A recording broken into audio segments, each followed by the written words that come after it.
भारत की धरती पर अनेक संतों और गुरुओं ने जन्म लिया जिन्होंने समाज को सही दिशा दिखाई। उनमें से एक महान नाम है गुरु नानक देव जी का।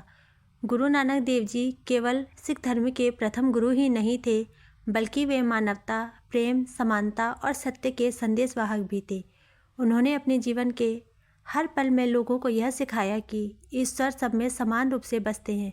उनके विचार इतने गहरे और सरल थे कि आज भी लाखों लोग उनसे प्रेरणा लेते हैं। बचपन से ही वे बहुत दयालु, विचारशील और आध्यात्मिक स्वभाव के थे। समाज में फैली बुराइयों को देखकर दुखी होते थे और हमेशा लोगों को सही रास्ता दिखाने की कोशिश करते थे। उस समय समाज में महिलाओं की स्थिति अच्छी नहीं थी। कई लोग महिलाओं को कमज़ोर और महत्वहीन समझते थे। उन्हें शिक्षा, सम्मान और स्वतंत्रता कम दी जाती थी। लेकिन गुरु नानक देव जी ने इस सोच को गलत बताया। उन्होंने महिलाओं को सम्मान देने की शिक्षा दी और कहा कि स्त्री और पुरुष दोनों ईश्वर की ही रचना है। एक समय की बात है, गुरु नानक देव जी अपने प्रिय साथी भाई मर्दानंद जी के साथ अलग अलग स्थानों की यात्रा कर रहे थे। वे गांव-गांव जाकर लोगों को सत्य, प्रेम और समानता का संदेश देते थे। उनकी यात्राओं को उदासियाँ कहा जाता है।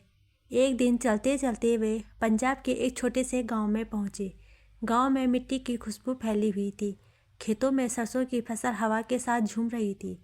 दूर कहीं बैलों की घंटियाँ आवाज़ सुनाई दे रही थी। गांव के लोग सरल स्वभाव के थे और अपने रोज़मर्रा के कामों में लगे हुए थे। जब लोगों को पता चला कि गुरु नानक देव जी गांव में आए हैं तो हर कोई दर्शन करने के लिए उमड़ पड़ा। किसी ने कहा, ओए जल्दी चलो, आज सतगुरु जी पिंड विच आए ने। कोई अपने बच्चों को साथ लेकर आया तो कोई हाथ जोड़कर श्रद्धा से खड़ा हो गया।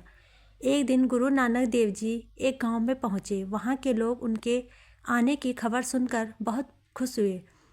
गांव के लोग उनके दर्शन करने आए। कुछ लोग उनके उपदेश सुनने के लिए बैठ गए। जब सभा शुरू हुई तब गुरुजी ने लोगों से प्रेम, सेवा और ईश्वर का नाम लेने की बात कही। उन्होंने समझाया कि इंसान को कभी किसी से घृणा नहीं करनी चाहिए। हर व्यक्ति में ईश्वर का अंश होता है। गांव के लोग बड़ी श्रद्धा से उनकी बातें सुन रहे थे। वातावरण में शांति थी। कुछ बुजुर्ग जमीन पर बैठकर ध्यान से सुन रहे थे, जबकि बच्चे अपने माता पिता के पास बैठकर गुरुजी को देख रहे थे।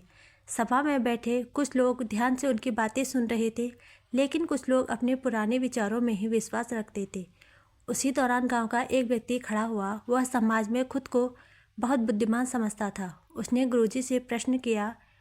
उस व्यक्ति ने कहा, गुरुजी, समाज में पुरुषों को अधिक सम्मान दिया जाता है, स्त्रियों को कम महत्व क्यों मिलता है? क्या स्त्रियां पुरुषों से कम होती है? यह सुनकर सभा में बैठे लोग चुप हो गए। सभी गुरु नानक देव जी की ओर देखने लगे। सभी जानना चाहते थे कि गुरुजी इस प्रश्न का क्या उत्तर देंगे। गुरु नानक देव जी मुस्कुराए। उनके चेहरे पर शांति और प्रेम झलक रहा था। उनकी आंखों में करुणा थी, जैसे वह हर व्यक्ति के मन की बात समझ रहे हो। उन्होंने उस व्यक्ति की ओर देखा और शांत स्वर में बोले, तुम स्त्री को कम क्यों समझते हो? क्या तुमने कभी सोचा है कि हर मनुष्य का जन्म एक स्त्री से ही होता है? सभा में बैठे लोग ध्यान से सुनने लगे। गुरुजी ने आगे कहा, जिस स्त्री को लोग कमज़ोर समझते हैं, वही माँ बनकर बच्चों को जन्म देती है, वही बहन बनकर प्रेम देती है, वही पत्नी बनकर परिवार को संभालती है, वही बेटी बनकर घर में खुशियाँ लाती है। फिर उसे छोटा या कमज़ोर कैसे कहा जा सकता है? गुरुजी ने समझाया कि ईश्वर ने स्त्री और पुरुष दोनों को समान बनाया है। दोनों का समाज में अपना महत्व है। यदि स्त्री ना हो तो संसार की कल्पना ही नहीं की जा सकती। उस समय समाज में कई लोग महिलाओं को शिक्षा नहीं देते थे। उन्हें केवल घर तक सीमित रखा जाता था। गुरु नानक देव जी ने इन विचारों का विरोध किया। उन्होंने कहा कि किसी इंसान की पहचान उसके गुणों से नहीं होती, न कि उसके स्त्री या पुरुष होने से। सभा में बैठे लोग अब गुरुजी की बातों को गहराई से समझने लगे। कई लोगों को अपनी सोच पर शर्म आने लगी। तभी गुरुजी ने अपनी प्रसिद्ध पंक्ति कहा, सो क्यों मदा खाइए जितु जबे राजान, अर्थात उसे बुरा कैसे कहा जाए जिसके गर्भ से राजा भी जन्म लेते हैं। यह सुनकर सभा में सन्नाटा छा गया। सभी लोग सोच में पड़ गए। उन्हें एहसास हुआ कि महिलाओं के प्रति गलत सोच रखते थे। गांव के बुजुर्ग आगे आए और बोले, गुरुजी, असी कंदे इस तरह नहीं सोचिया, तुसी साडियां अक्खां खोल दित्तियां। एक बुजुर्ग महिला की आंखों में आंसू आ गए। उसने हाथ जोड़कर कहा, सदगुरु जी, आज पहली बार लगा कि औरत भी सम्मान के योग्य है। गुरु नानक देव जी ने कहा, सच्चा इंसान वही है जो हर व्यक्ति का सम्मान करे। ईश्वर की नज़र में कोई बड़ा या छोटा नहीं होता। जो स्त्री का सम्मान करता है वह ईश्वर की रचना का अपमान करता है। उनकी बातें सुनकर गांव के लोगों के मन में बदलाव आने लगा। लोगों ने महिलाओं को सम्मान देने का संकल्प लिया। उन्होंने यह समझाया कि समाज तभी आगे बढ़ सकता है जब स्त्री और पुरुष दोनों को बराबर सम्मान मिले। गुरुजी ने आगे समझाया कि इंसान को अपने मन से अहंकार निकाल देना चाहिए। किसी को नीचा दिखाना कभी भी सही नहीं होता। जब तक मनुष्य सभी को सम्मान नहीं मानेगा, तब तक सच्ची शांति प्राप्त नहीं कर सकता। गुरु नानक देव जी ने हमेशा समानता का संदेश दिया। उन्होंने जाति, धर्म, लिंग और ऊंच नीच के भेदभाव को गलत बताया।